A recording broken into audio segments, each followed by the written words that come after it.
Friends, welcome to back my channel to the point home science. Friends, आज जो मैं आप लोगों का ये क्लास है, इसमें हम आप लोग को बताएंगे बीए प्रथम वर्ष के गृह विज्ञान का, यानी कि बीए प्रथम वर्ष प्रथम सेमेस्टर का जो गृह विज्ञान है, उसमें भी जो आपका प्रथम प्रश्न पत्र है। ओके, आपका प्रथम जो प्रश्न पत्र है, और प्रश्न पत्र का नाम है आपका पोषण के मूल तत्व एवं मानव विकास। ओके, क्या है तो पोषण के मूल तत्व एवं मानव विकास।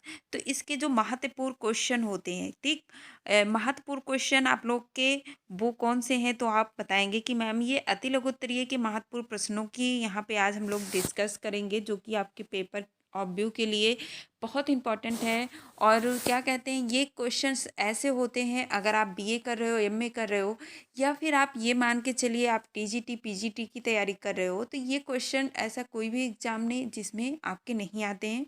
तो ये आपके पेपर ऑफ व्यू के लिए बहुत ही ज़्यादा इम्पॉर्टेंट है। उन्हीं प्रश्नों को हम लोग देखेंगे कि आपके पेपर के लिए कौन से पेपर होते हैं। तो वीडियो को आप लोग पूरा ज़रूर देखिएगा, आपके एग्ज़ाम के लिए बहुत ही ज़्यादा इम्पॉर्टेंट है और आपको बहुत अच्छे बेनिफिट मिलने वाले हैं।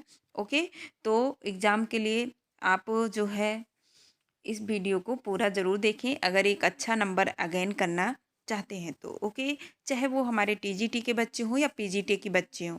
ओके, तो देखिए पहला क्वेश्चन यहाँ पे अति लघु उत्तरीय का जो है वो क्या है, एक्टोपिक गर्भावस्था क्या है। तो आप लोग को पता है एक्टोपिक, जो एक्टोपिक गर्भावस्था होती है वो क्या होती है, कि इसमें गर्भ का जो शिशु होता है, यानी कि जो गर्भस्थ शिशु होता है, जो अंडाणु होता है, ये गर्भाशय में ना रुककर ये क्या होता है, जो फैलोपिन ट्यूब होता है आपका कौन सा, तो आप बताएंगे कि मैम जो फैलोपिन, ओके, आपका जो फैलोपिन ट्यूब होता है, उसी ट्यूब में जो है अंडा, जो अंडाशय होता है वो उसी ट्यूब में ठहर जाता है या वहीं पे गर्भित हो जाता है, तो उसे ही हम लोग एक्टोपिक गर्भावस्था कहते हैं। ओके, दूसरा क्वेश्चन आपके स्क्रीन पे जो है, मेरामश क्या है। तो आप लोग को भी पता है मेरामश क्या है, तो प्रोटीन की कमी, यानी प्रोटीन और प्लस क्या, तो आप बताएंगे कि प्रोटीन और प्लस जो कैलोरी होती है।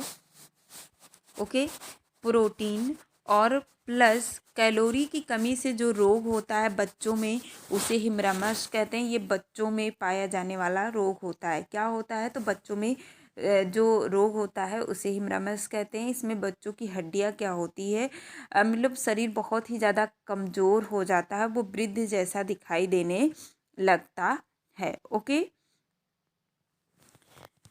ठीक है, तो मेरे में किसकी कमी से हो रहा है, आपका प्रोटीन प्लस कैलोरी। और क्वाशियोरकर, ये भी प्रोटीन की कमी से होने वाली रोग है। तो ये सिर्फ और सिर्फ क्वाशियोरकर जो होता है ये प्रोटीन की कमी से होता है, लेकिन मेरे में क्या होता है, आपका प्रोटीन प्लस कैलोरी की कमी से होने वाला रोग होता है। ओके, उसके बाद खमीरीकरण क्या है।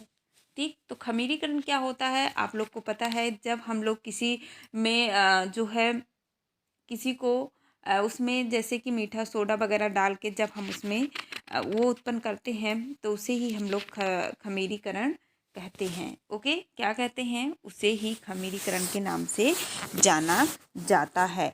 तो राइबोसोम, तो खमीरीकरण की बात अगर हम लोग करते हैं, तो हमने आपको बताया कि खमीरीकरण में जब हम लोग जो है किसी फर्मेंटेशन कराते हैं, यानी कि जब हम जो रासायनिक जो क्रिया होती है उसमें जब हम कार्बनिक यौगिक होते हैं उसे सूक्ष्म जीवों की सहायता से क्या कर देते हैं, कार्बनिक यौगिक में परिवर्तित या जो है विघटित करते हैं, वही हमारा क्या कहलाता है, खमीरीकरण कहलाता है। ओके, उसके बाद सेकंड क्वेश्चन जो आप लोग का पूछ रहा है वो कौन सा है, तो आपसे कह रहा है कि राइबोसोम्स का कार्य क्या है। तो आप लोग को भी पता है कि राइबोसोम्स का कार्य क्या होता है।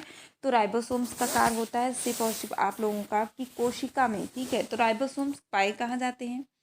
ठीक, आपसे ये भी क्वेश्चन पूछ सकता है कि राइबोसोम्स पाए कहाँ जाते हैं, तो आप बताएंगे कि कोशिका में राइबोसोम्स होता है। और कोशिका में प्रोटीन, जो प्रोटीन होता है, क्या होता है, तो प्रोटीन बनाने का कार्य जो है राइबोसोम्स करता है। क्या करता है, तो कोशिका में प्रोटीन बनाने का कार्य राइबोसोम्स करता है। अब आप लोग का अगला क्वेश्चन जो है वो क्या है, लिंग निर्धारण से क्या समझते हैं। ओके, बताना है आपको लिंग निर्धारण से क्या समझते हैं। तो आप लोगों को पता है कि लिंग निर्धारण के लिए सबसे पहले जो पिता का एक्स एक्स होता है, ओके। और जो आपकी महिला का एक्स और वाई होता है, जब एक्स और एक्स मिलते हैं, ठीक है, अगर हम लोग सॉरी, अगर हम लोग यहाँ पे देखें कि जो मेल होता है, ओके, मेल का जो आपका मेल में होता है आपका जो है एक्स वाई होता है, और फीमेल में आप लोग का एक्स और वाई होता है। जब एक्स और वाई मिलते हैं तो लड़का होता है, और एक्स एक्स मिलते हैं तो लड़की होती है। ओके, क्या होता है, मेल में आपका एक्स एक्स होता है, सॉरी, मेल में आपका एक्स वाई होता है, और फीमेल का आपका एक्स एक्स होता है। ओके, तो इस तरह से लिंग निर्धारण होता है। जब एक्स एक्स मिलते हैं तो लड़की होती है, और जब एक्स वाई मिलते हैं तो लड़के होते हैं। ओके, तो ये इसी तरह से आप लोगों का मेल निर्धारण होता है। कौन मिलता है, क्रोमोसोम। ओके, जब वो एक्स एक्स मिलता है लड़की होता है, और एक्स वाई मिलता है तो लड़का होता है। ओके, अगला क्वेश्चन जो आपका है, ठीक है, अगला और लास्ट जो ये क्वेश्चन आपका इम्पोर्टेंट, अच्छा, अगला क्वेश्चन जो आपका है वो आपसे पूछ रहा है कि कहाँ गया, अंडाणु अवस्था क्या होता है। ओके, क्या होता है, देखिए अंडाणु अवस्था आप लोगों का क्या होता है, तो जब आपका निषेचन क्रिया होती है, क्या होती है, निषेचन क्रिया होती है, उस समय से लेकर, ओके, 15 दिन तक जो अवस्था होती है, यानी कि अंडाणु जो है शुक्राणु के मिलने के बाद से जो एक कोष्ठ होता है, यानी 15 दिन का जो समय होता है, उसे अंडाणु के नाम से जानते हैं। ओके, तो इसका आकार कैसे होता है, एक अंडे के समान होता है, यानी चावल के दाने के बराबर, तो इसे ही अंडाणु अवस्था से कहते हैं। उसके बाद आपका क्वेश्चन है श्वसन क्रिया क्या है, तो आप लोग को भी पता है कि जो है वायु ऑक्सीजन का लेना और कार्बन डाइऑक्साइड का छोड़ना ही आपका क्या होता है, श्वसन प्रक्रिया होती है। ओके, तो ये आपके लिए, आपके एग्जाम के लिए बहुत ही महत्वपूर्ण क्वेश्चन थे, जो कि मैंने आपको पूरी तरह से बताने की कोशिश की है। आई होप आप लोग को समझ में आ गया है।